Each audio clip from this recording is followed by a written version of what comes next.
সবে মাত্র ঘুম থেকে উঠলাম, কারণ নাইট ডিউটি ছিল। আর নাইট ডিউটি করে ঘুম থেকে উঠে দেখলাম একজন ব্যক্তি এমন কিছু করছে যা তোমরা ডেইলি লাইফে অনেকেই করে থাকো। তো চলুন তাদের কাছে যাওয়া যাক।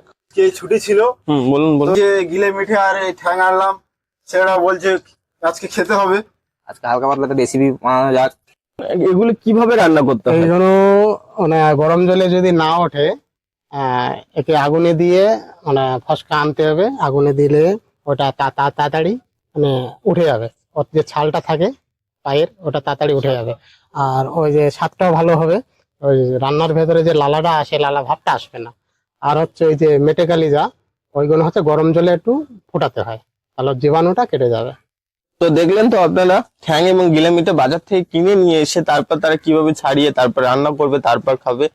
তবে এটা সব থেকে কম খরচে হয়ে যায়, এই জন্য প্রায় সময় আমরা এই রকম ব্যবস্থা করে থাকি। কিন্তু আপনারা এটি কখনো খেয়েছেন? আর যদি এরকম ব্যবস্থাও করে থাকেন তাহলে অবশ্যই কমেন্টে জানাবেন।